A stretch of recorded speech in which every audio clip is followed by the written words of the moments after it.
O ruru otu ụbọchị. One day. Children's song.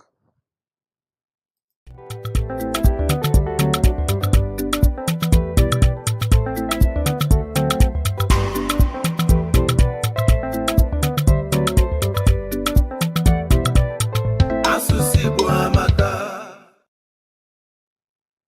Ndeewo. This is Yvonne from Learn Igbo Now Challenge, and in this video we're going to learn a simple children's song called O ruru otu ụbọchị. One day. This is a children's song that we used to sing when I was a child. But before we start, there are some words that we're going to learn from this song. So the 5 main words we'll learn from this song are Ubochi, day. Mmiri na-ezo. It is raining.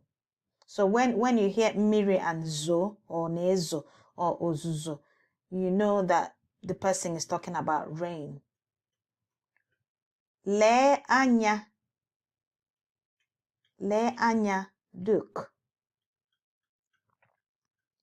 Nne. Nne, mother. Nnọọ. Nnọọ, welcome. Ready? Let's get started. Ka anyị bido. O ruru otu ụbọchị ka mmiri na-ezo, wene anya n'ilo, mgbe hụ nne m ka ọ na-abịa. Mgbaba gbaba ọsọ, wee gbakwuru nne m, wee nara ya ihe o bu, wee sị nne m nnọọ. O wee sị nwa m daalụ, o wee sị nwa m daalụ. So I'm going to sing it a lot more slower this time. Ready? O ruru otu ụbọchị ka mmiri na-ezo, m wee lee anya n'ilo, m wee hụ nne m ka ọ na-abịa.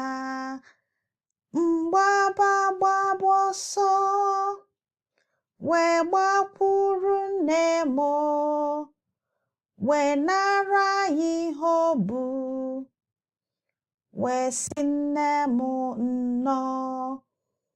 O wee sị nwa m daalụ, o wee sị nwa m daalụ. I'm going to sing it again.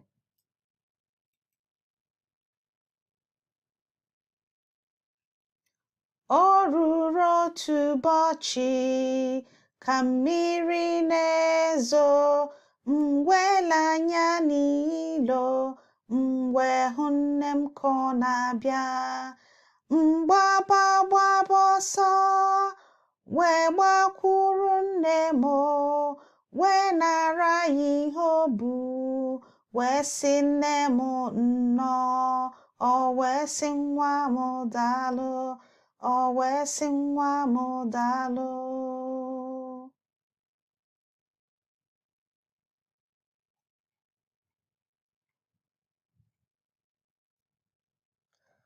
O ruru otu ụbọchị ka mmiri na-ezo,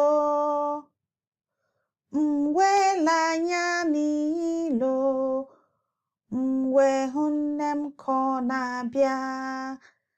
Mgbaba gbaba ọsọ, wee gbakwuru nne m, wee nara ya ihe o bu, wee sị nne m nnọọ. O wee sị nwa m daalụ, O wee sị nwa m daalụ. So the words we've learned today, the five main words we've learned today are Ubochi, day.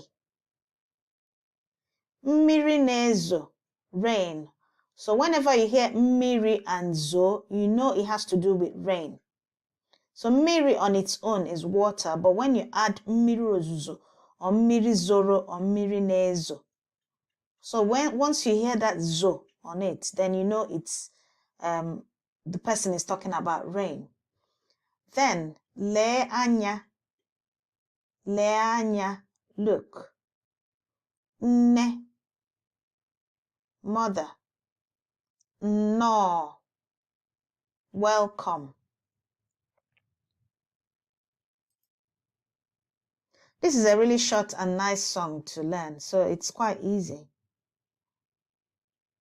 That's it for today. Ka o mesịa. See you soon.